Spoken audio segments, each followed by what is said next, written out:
Spartacus, por detrás do mito.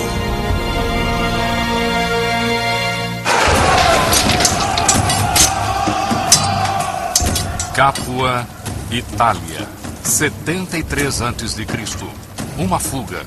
Um grupo de 70 escravos fugitivos, treinados para lutar, está à solta nos campos italianos. A quantidade aumenta a ponto de transformá-los na ameaça interna mais perigosa já enfrentada pela República Romana. O grupo se torna uma multidão, a multidão se torna um exército, recuperando sua liberdade, impondo sua vingança. O líder deles é Spartacus. Os criadores de mitos e propagandistas o pintaram como um guerreiro da liberdade, um cruzamento entre Robin Hood e Martin Luther King. Spartacus é o rebelde. Ele é o libertador. Ele é o herói que luta contra o Império. A história real é muito diferente. É uma história de coragem e esperança, mas começa com uma grande humilhação. Spartacus aparece pela primeira vez nos relatos antigos como escravo. Uma propriedade de Roma. Ele não é importante, não tem rosto, como milhões de outras pessoas sem rosto. E é apenas quando ele começa a se rebelar que aqueles que escrevem, aqueles que registram a história, começam a percebê-lo. As fontes antigas sugerem que por volta do ano 100 a.C., Spartacus nasceu na Trácia. A região que hoje é a Bulgária era um território instável perto do Império Romano, habitada por tribos em guerra. O verdadeiro Spartacus é definido por seu histórico. Segundo o mito, ele nasceu como o mais reles dos escravos, mas não foi assim. Spartacus nasceu livre e sempre foi levado pela lembrança daquela liberdade. Além disso, ao contrário do que se acredita, ele nem sempre foi inimigo de Roma. Ele chegou a fazer parte do sistema. Ele atuou como soldado de Roma. Acho que ele entrou para o exército porque era o que um traciano pobre fazia. Era uma oportunidade. E quando lhe ordenaram que marchasse contra seu próprio povo, ele se negou, dizendo, não farei isso, e desertou. Foi aí que o trouxeram de volta e foi vendido como escravo. Roma havia treinado Spartacus. Não podia simplesmente deixá-lo ir. Qualquer desertor era caçado e capturado. A punição para a deserção era a escravidão.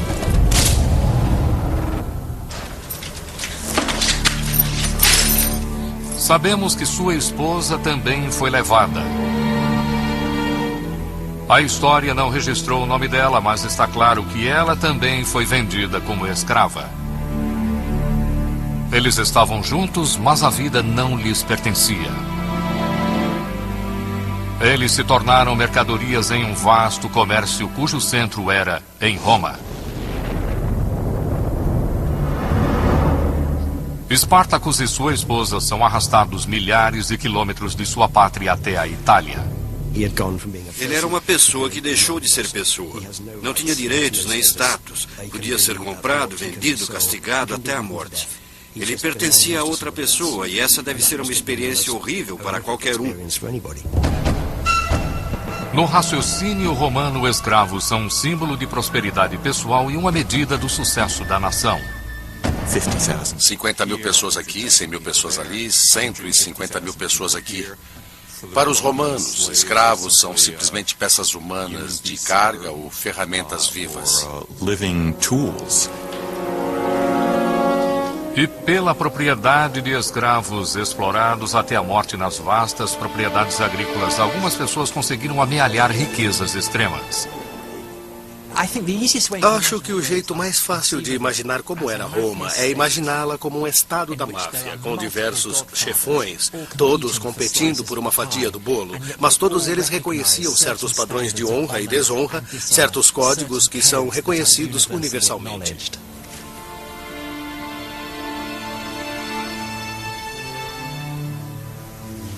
E este é um desses homens, Marcus Licinius Crassus. Este é o homem mais rico de Roma. Começou sua carreira comprando propriedades de condenados. Ele é insolente, arrogante, pode literalmente comprar legiões, pode montá-las, pode elevar e derrubar políticos. E com isso ele é terrivelmente importante. É a ele que Roma irá recorrer para destruir Espartacus. O negócio de Crassus é a busca de mais ouro, mais poder. Os escravos são o meio que ele usa.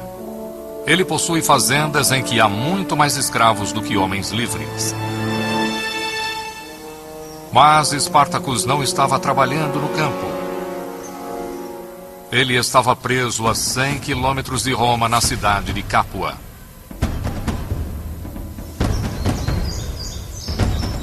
Ele foi vendido como gladiador. Será treinado para lutar e matar para entreter o público.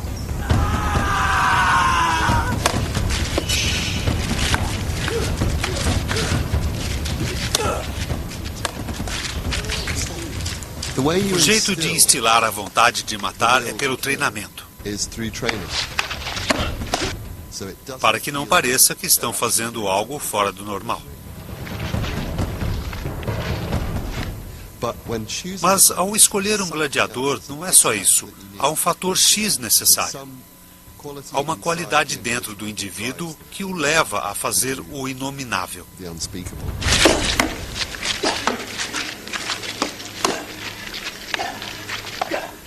Spartacus devia se sentir muito confuso no tempo em que passou em Capua.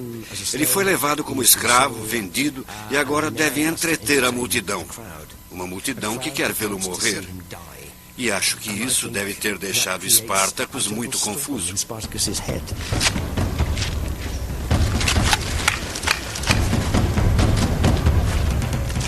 Este lugar é conhecido por sua crueldade.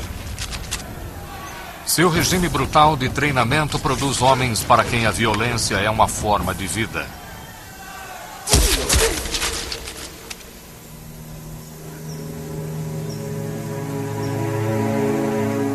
Mas Spartacus forma um vínculo aqui com um dos outros gladiadores.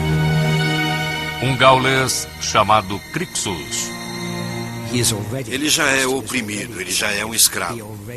Ele já tem essa amargura e ressentimento contra seus captores e, portanto, contra Roma.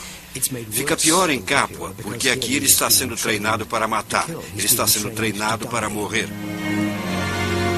Crixus e Spartacus comem, dormem e treinam com mais 200 homens. Todos estão sendo treinados em várias armas, todos estão sendo mantidos no auge da forma física, todos sendo mantidos contra a sua vontade. Esta é uma situação altamente volátil, e os romanos não parecem nada preocupados. Acho que Roma não tinha medo de seus escravos, porque achava que conseguiria abafar qualquer revolta servil. Seus cidadãos eram livres, os escravos não. Os livres sempre vencem os servos, e essa é uma regra da natureza para os romanos.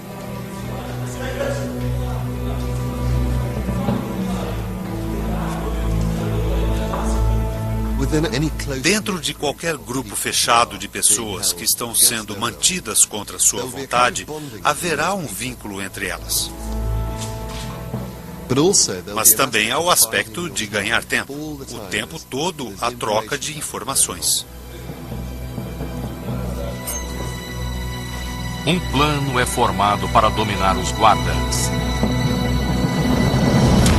Eles usam armas improvisadas.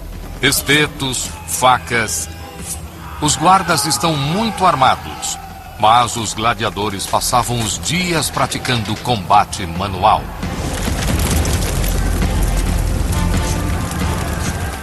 Eles atacaram os guardas.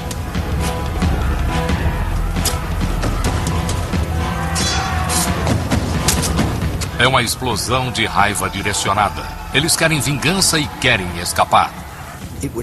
Tinha que ser feito rapidamente, porque esses homens queriam fugir antes que reforços pudessem ser enviados.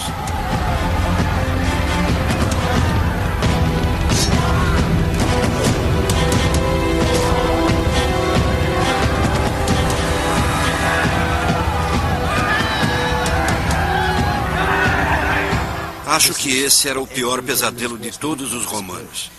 Esses eram os homens que vocês treinaram para matar, e eles agora estão matando vocês.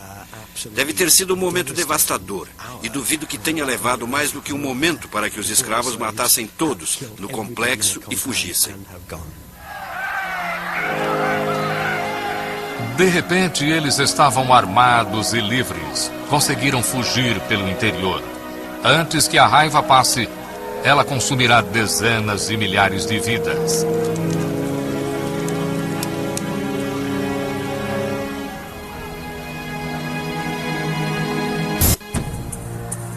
Estes 74 homens não são mais escravos, são fugitivos.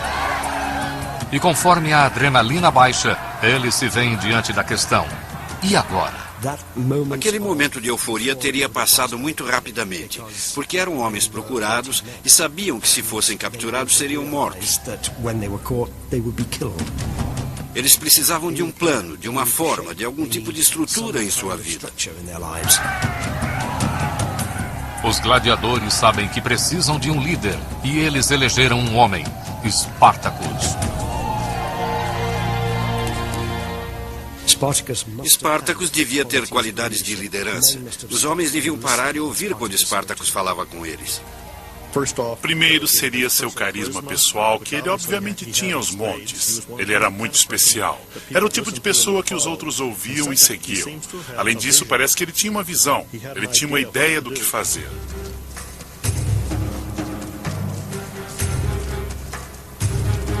Nos primeiros dias após a fuga, o importante era sobreviver. Eles precisariam de comida, roupas e armas. Viajam pelo interior do sul da Itália, roubando conforme prosseguem. Ele é um homem com um plano. Eles vão se organizar numa unidade móvel de luta e vão desaparecer pelo país. Eles fogem para as encostas pouco habitadas do Vesúvio, o vulcão inativo. Espartacus planeja montar uma base no território remoto. Ali eles poderão preparar uma defesa para quando Roma reagir.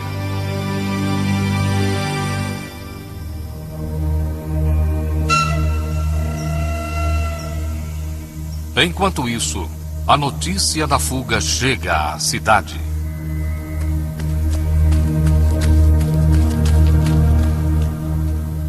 Os senadores ficam sabendo o que houve. Sabem que precisam agir, mas não acreditam que seja uma crise.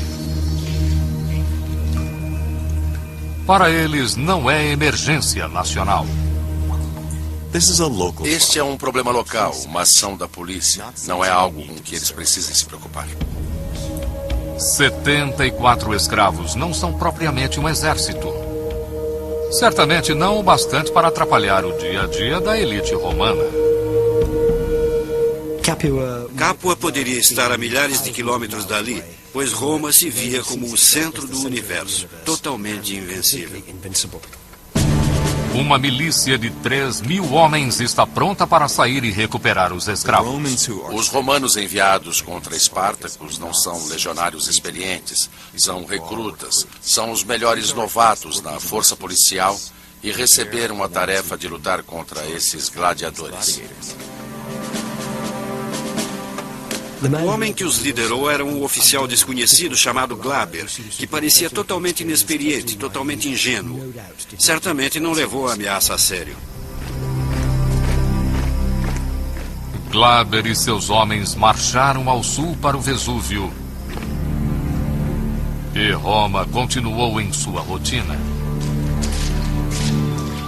Algum tempo depois, chegaram os primeiros relatos sobre o que aconteceu.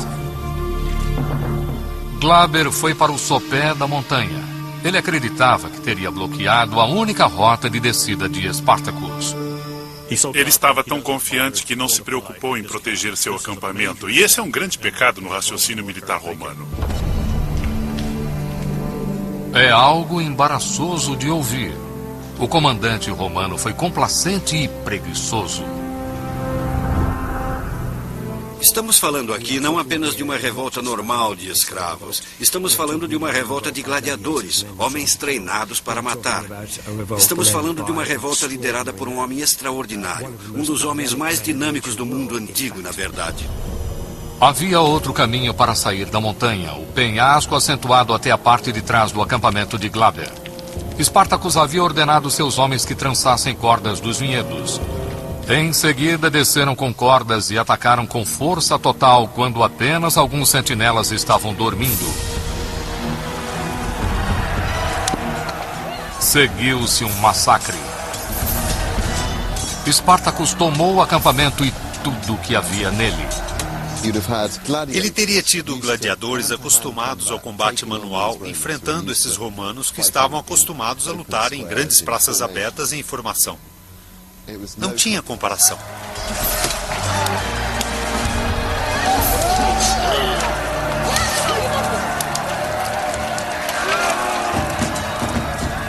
Foi aqui que uma mera fuga se tornou uma rebelião.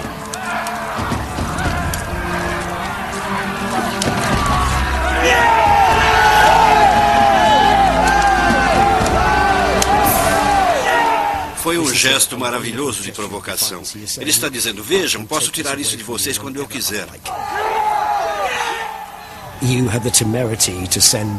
Vocês têm a temeridade de enviar esses inúteis contra mim. Não estão me tratando com o respeito que devem, e esta é a prova disso. Agora tenho suas armas para provar. Os eventos do Vesúvio enviam um recado.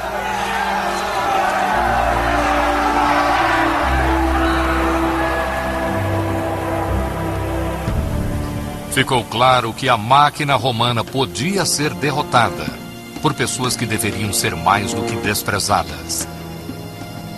A notícia se espalha, provocando uma reação nos escravos do sul da Itália.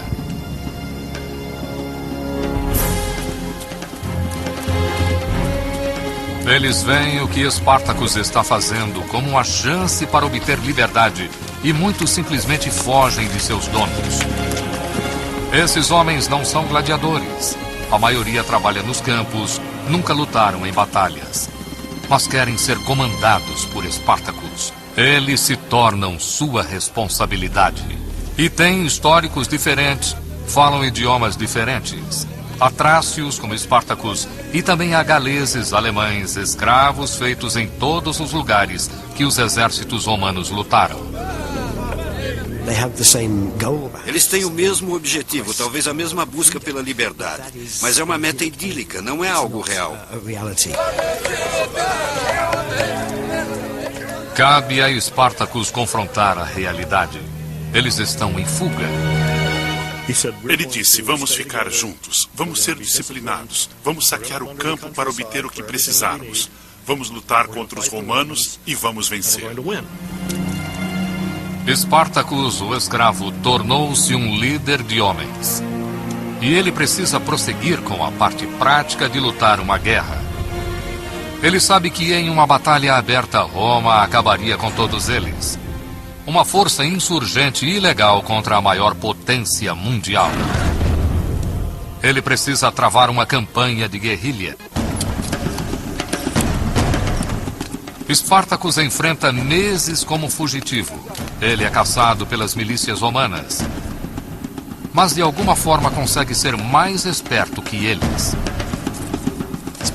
Spartacus não tem muita escolha a não ser jogar sujo.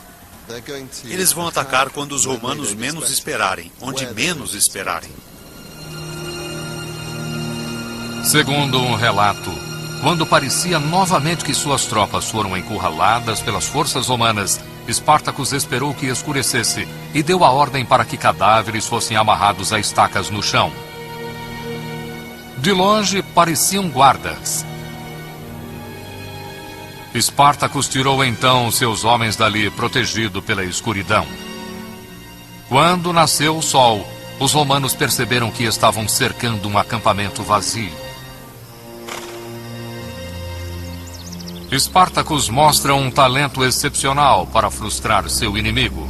muito maior do que se esperava de um escravo, até mesmo de um gladiador. Ele era particularmente bom no que hoje chamaríamos de guerra não convencional e, até certo grau, táticas de guerrilha. O Spartacus do mito é um escravo que veio do nada. Mas está claro que ele entende suas táticas porque ele foi um soldado romano. O exército romano era uma máquina militar com um jeito específico de lutar. Ele fez parte daquela máquina, ele entende seus pontos fortes e suas fraquezas. Ele consegue entender a mentalidade do soldado romano. Ele entende a tática que usam, entende o equipamento que usam e sabe usar isso contra eles. Ele sabe como lutar com eles de uma forma que não saberão enfrentar. Ele pode escolher suas batalhas, escolher terreno onde é difícil trazer um grande número de homens. Dessa forma, ele pode provocar danos. É humilhação em cima de humilhação sobre as tropas que Roma envia contra ele. A cada romano que ele mata, a cada escravo que recruta, Espartaco se torna mais forte. Mas será que seu exército será forte o bastante para enfrentar o poder da máquina de guerra romana?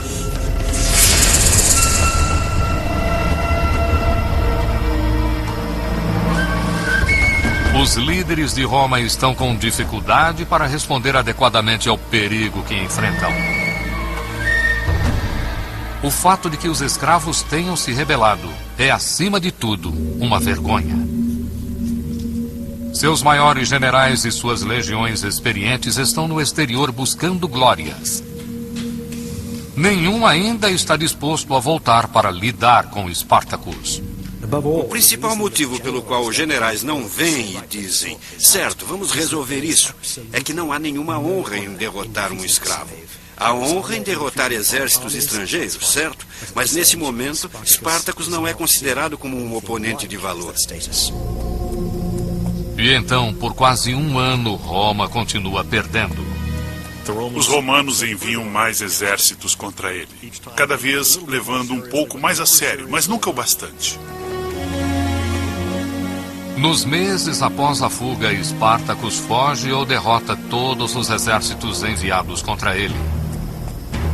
Um comandante perde seu cavalo e é forçado a deixar o campo de batalha a pé. Outro, Cocinius, não consegue fugir.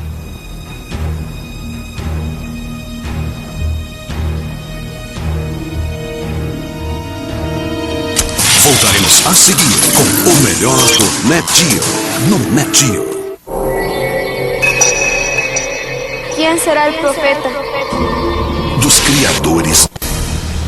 A hesitação de Roma, seus repetidos fracassos em tomar uma atitude, dá a Spartacus uma chance.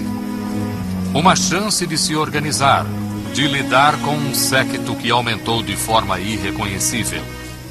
Milhares de pessoas estão com ele agora e a cada dia chega mais gente.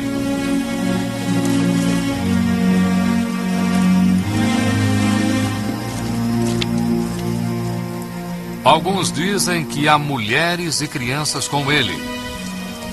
Outros até dizem que camponeses livres se uniram a eles. Eles continuam saqueando e libertando escravos em cada cidade por que passam.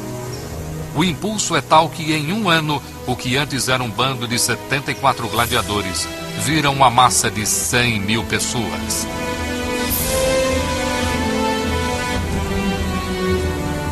Acho que o motivo para o povo se unir a Spartacus era o sonho da liberdade. Cada sucesso o deixava mais provável. Mas não é apenas um sonho que ele lhes dá. Ele faz algo que permitiu que historiadores e contadores de histórias pelas eras o pintassem como um idealista, reformista, um revolucionário social. É um líder que está realmente dividindo o resultado dos saques igualmente entre seus homens. É muito inovador ver isso na história. E acho que essa é uma das coisas mais interessantes para nós hoje em dia. Parece realmente haver um sentimento genuíno de igualdade nele. Ele é efetivamente o líder de uma nova comunidade.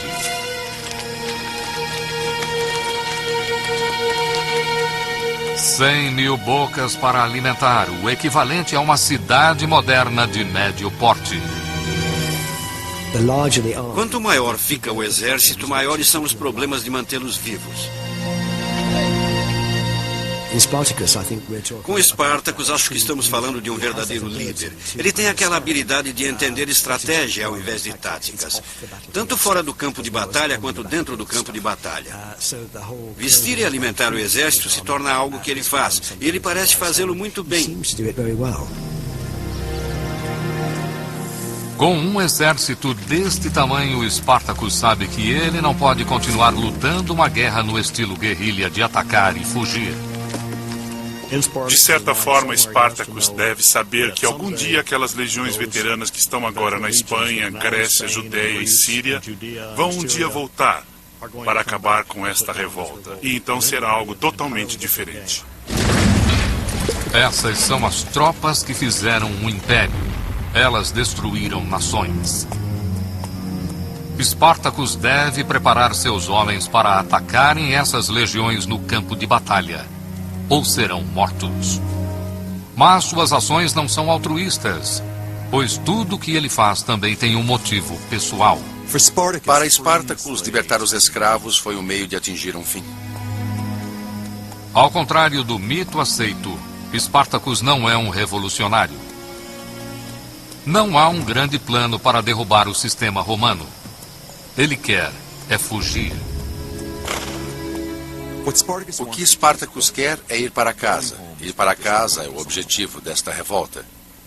Ele propõe fazer com que seu exército marche por toda a península italiana, por território hostil, e depois cruzar os Alpes e ir para casa. Esse não é um objetivo cruel. E é para isso que ele está preparando seu exército. Eles abrirão um caminho. Eles lutarão ao subirem para o norte. Ele transformará seu bando de escravos guerreiros em soldados disciplinados e treinados. Prepará-los e equipá-los para a marcha talvez seja a maior conquista de Spartacus. Acho que Spartacus organizava suas tropas por delegação. Acho que ele pegava seus principais gladiadores, pegava 70 homens e instilava neles o que era necessário para treinar o resto. E eles cuidam de um grupo de pessoas que então treinaria outro grupo de pessoas que treinaria outro grupo de pessoas.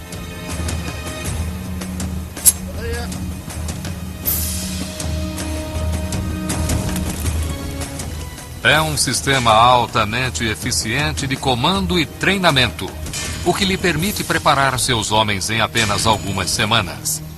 Ele está novamente usando o que aprendeu quando serviu no exército de Roma. Ele tem um modelo perfeito de eficiência militar de onde trabalhar. Ele sabe como atacar fogo com fogo.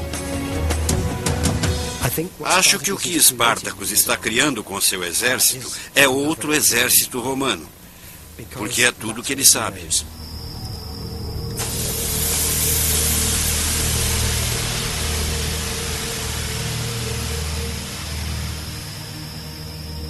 O resultado é um exército a ser temido. Homens que sabem que não precisam mais fugir. E isso por si só cria um novo problema para Spartacus. Alguns desses homens ficam confiantes demais.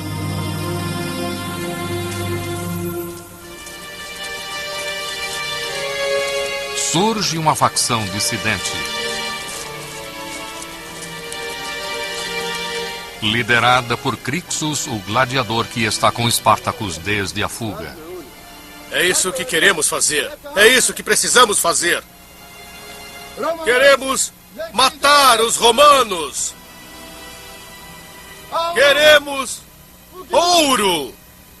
Queremos mulheres. Não somos covardes. Spartacus não pode salvar esses homens de si mesmos.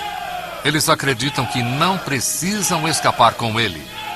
Ao invés disso, eles acham que podem ficar na Itália e lutar diretamente contra Roma. Essencialmente, o que os separou foi que Crixus estava pensando no curto prazo. E acho que Spartacus estava pensando no longo prazo. Fica claro que os dois homens e as facções que lideram não podem mais ficar juntos. Crixus abandona Spartacus. Sabemos que quando Spartacus marcha ao norte no ano de 72 a.C., Crixus e seus homens, chegando a 30 mil homens, não vão junto, eles ficam no sul, e é uma perda significativa. É uma perda que enfraquece e divide o exército de escravos exatamente quando Roma lança seu contra-ataque. Um novo exército de tropas profissionais recebe a tarefa de destruir os escravos. Não sabemos se os romanos sabiam da cisão. É bem provável. Os romanos eram um povo incrivelmente organizado, afinal, e eles podem ter determinado isso com perfeição, sabendo que o comando dividido de Espartacus facilitaria muito as coisas. Este é o contra-ataque inevitável que Spartacus havia temido. A máquina de guerra romana em formação de batalha total. 2 exércitos são enviados separadamente de Roma. O primeiro vai para o norte para bloquear o caminho de Spartacus. O segundo acossa Crixus para as montanhas no litoral leste da Itália. Ele pode ser um grande guerreiro, mas não é um general. Seu exército em desvantagem não é páreo para essas novas tropas. São facilmente derrotados e Crixus morre lutando. Então, os 2 exércitos romanos se concentram em Spartacus. Ele está nos Apeninos, na Itália Central. Spartacus sofreu com a morte de Crixus e considerou sua morte como uma afronta muito pessoal. Crixus pode ter desertado, mas Spartacus vingará sua morte. Seu sofrimento surge como ódio. Este é um dos momentos mais incríveis de sua história, porque acho que os romanos ainda esperam que ele fuja. Eles esperam que ele recue antes deles chegarem. E ele não faz isso. Ele vai e encara a luta.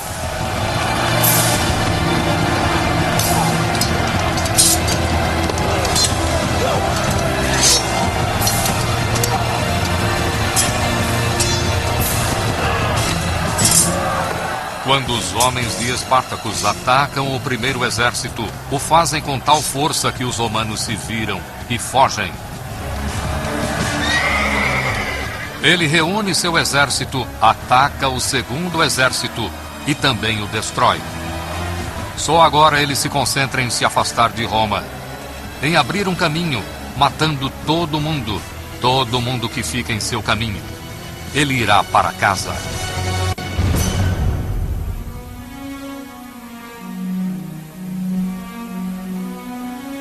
Depois de semanas lutando centenas de quilômetros de marcha, Spartacus leva seu exército de escravos, chegando a 70 mil pessoas, para o sopé dos Alpes. Eles ficam na fronteira do Império Romano. Eles estão quase fora de alcance. Esse era o objetivo de Spartacus. A separação de Crixus, as mortes, os meses de sofrimento, tudo para alcançar este momento. Spartacus cruzará essas montanhas. Ele deixará Roma para trás. Ele voltará para Trácia, sua pátria. Spartacus alcança o extraordinário. E a única coisa entre ele e a liberdade agora são os Alpes cobertos de neve. Mas mesmo agora pode ter sido tudo em vão. Um grande exército ainda pode impedir sua fuga. Seu próprio exército. Acho que talvez tenha havido um momento em que Spartacus está tentando persuadir seu povo que a liberdade está logo atrás daquelas montanhas nevadas, e eles se recusam. Tendo viajado tanto até o norte, seus homens não querem dar esse passo final. Ele não pode levar o exército com ele, eles não querem ir. Naquele momento ele sente que está fracassando. Face à realidade de cruzar o norte primitivo e frio ou ficar saqueando as ricas terras romanas, eles optam por ficar. E exigem que Spartacus fique com eles. Spartacus, o líder, não apenas da gentalha, não apenas uma máquina de matar, não apenas um general, mas um homem que realmente se preocupa com seu povo. E eles contam com ele. E ele sente que é seu dever ficar com eles, para continuar naquela função como seu líder.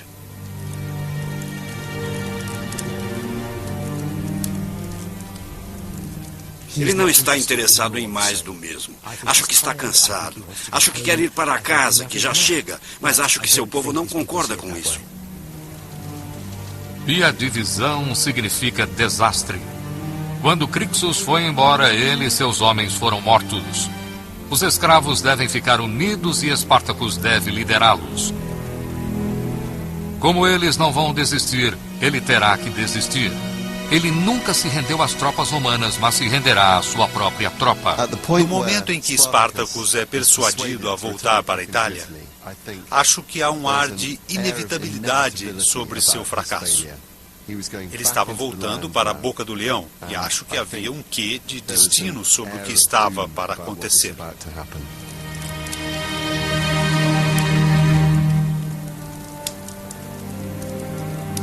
Eles desperdiçam a chance de fugir e se colocam diretamente em rota de colisão contra seus antigos donos. Só há uma direção em que Spartacus pode liderar seus homens. Eles devem ir para o sul, e é no sul que está Roma.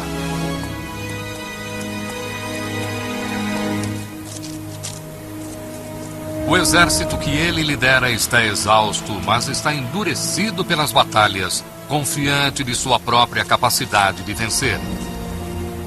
Ele pode usar suas tropas para simplesmente saquear o interior, continuar andando, saqueando, matando, pegando o que quisessem e desafiando alguém a pará-los. Ou talvez eles possam tentar o prêmio final. Será que poderiam querer derrubar o Estado romano? Roma continua sem saber quais são as intenções de Spartacus. Mas quando as notícias chegam de que Spartacus está indo para o sul, a maior cidade do mundo é atingida por uma onda de medo.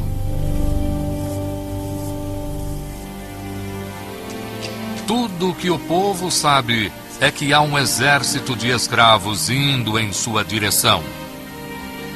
De repente, seus senadores se sentem vulneráveis. E o homem mais rico de Roma, Marcus Licinius Crassus, vê uma oportunidade. Ele sabe que o homem que salvar Roma terá honra, poder e status.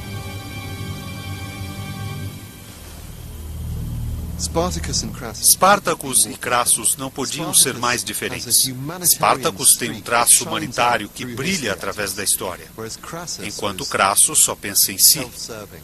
Um aristocrata, incrivelmente rico e um valentão. Crassus é conhecido por aqueles que o conhecem como o homem mais intimidador e poderoso de Roma. E quase tudo o que foi escrito sobre ele demonstra, se não o seu carisma, sua aura de intimidação e ameaça. O comando é dado a Crassus. Ele não é um grande líder militar, mas tem ouro. Crassus é o organizador. Ele é o cérebro por trás. Ele não está na linha de frente. Uma vez ele declarou que um homem só é realmente rico se puder comprar seu próprio exército. E agora ele demonstra o que diz.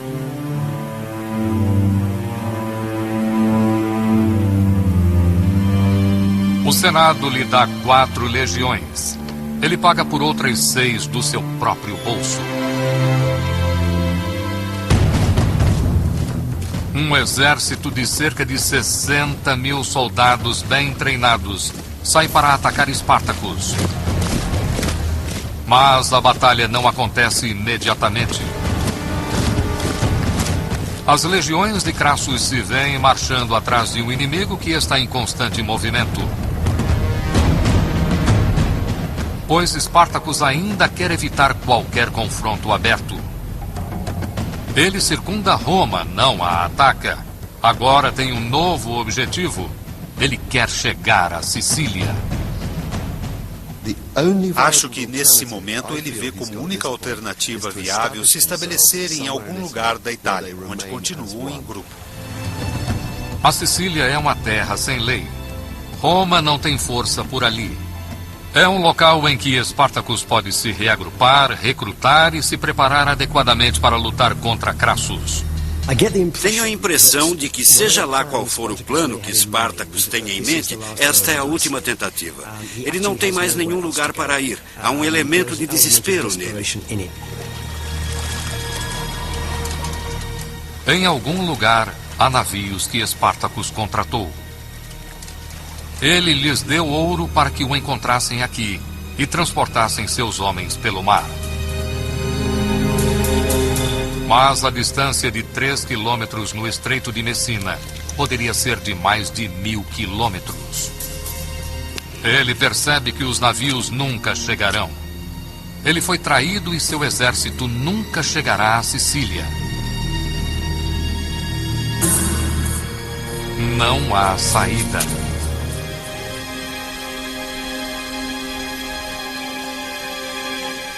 E tendo marchado tanto, Espartacus e seus homens fizeram sua própria armadilha. Eles se encurralaram.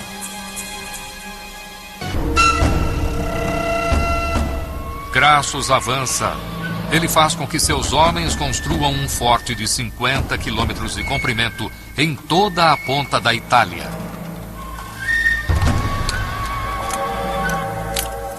Ele bloqueia qualquer rota de fuga. E os dois exércitos se enfrentam em uma terra de ninguém. Ele está mostrando que tem tempo, tem os homens, tem dinheiro para conter este homem, até o momento de matá-lo.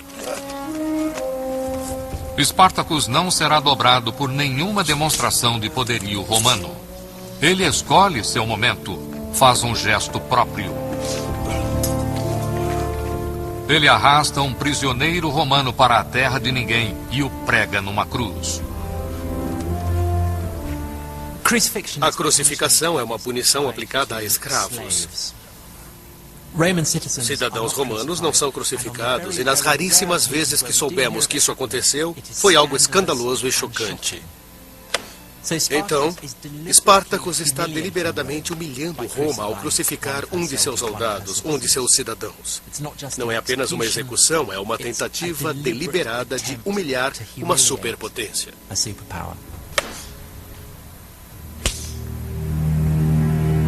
É um gesto de provocação e desprezo. A intenção é provocar raiva e ódio, não apenas em seus inimigos, mas em seu próprio lado também.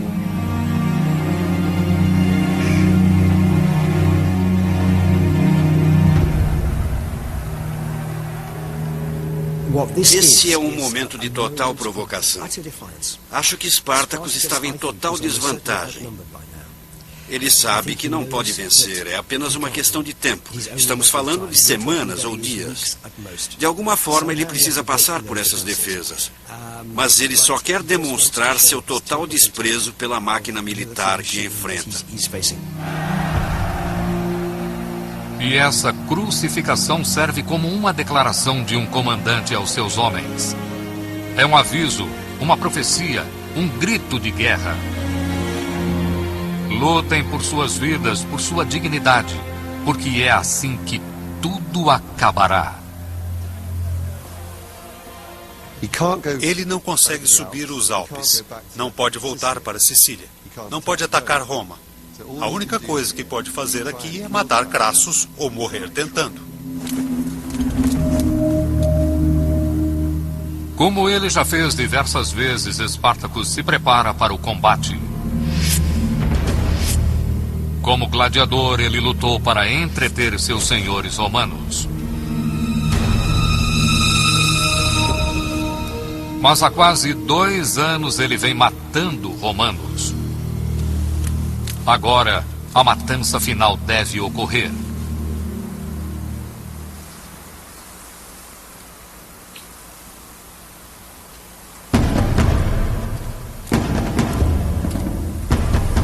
Dezenas de milhares de pessoas de todos os cantos do Império, unidas por este homem em um exército que colocou medo no coração de Roma.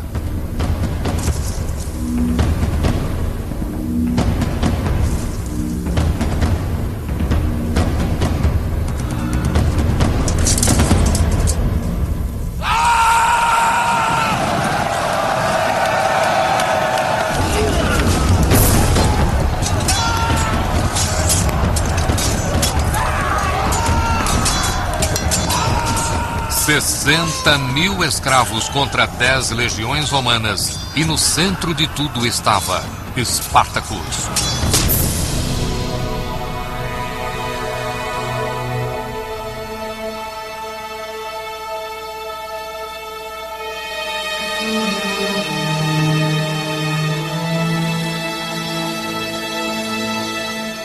Ele tenta chegar até Crassus, o inimigo que ele nunca enfrentou.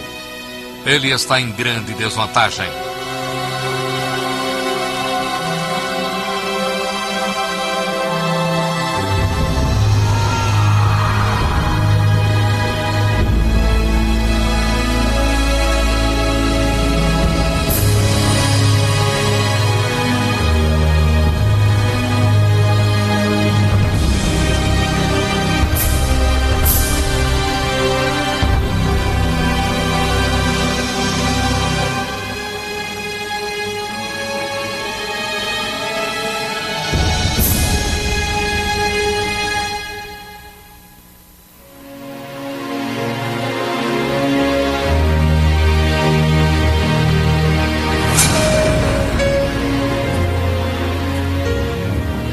O corpo de Espartacus nunca será encontrado.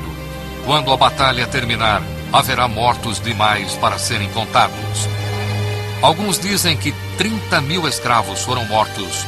Outros dizem que foram 60.000. Mas para Crassus, a vitória no campo de batalha não é o bastante. Ele sente a necessidade de fazer mais um grande gesto. Ele mostrará ao mundo como Roma é poderosa. E ele mostrará a Roma como ele, Crassus, se tornou poderoso.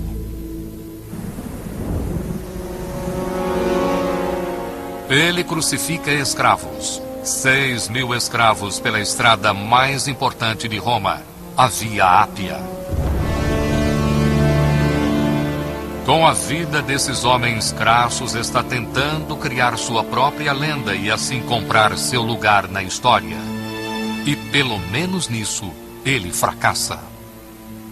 Crassus vence a batalha, mas de certa forma Espartacus vence a guerra. Porque Espartacus é nosso herói hoje. Todos ouvimos falar de Espartacus. Ele é uma lenda, enquanto Crassus é certamente só mais um nome.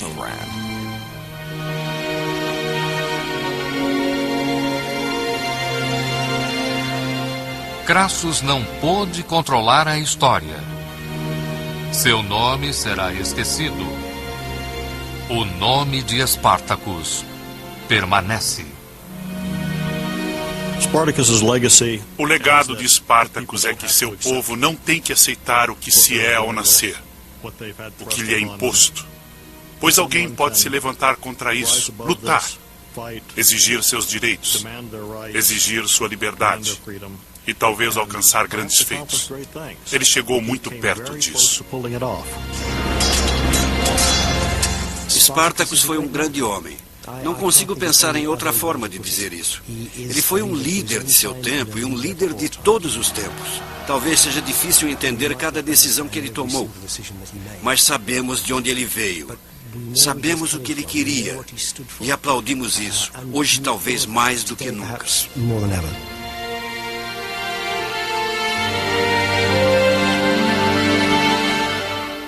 Versão Marshmallow São Paulo.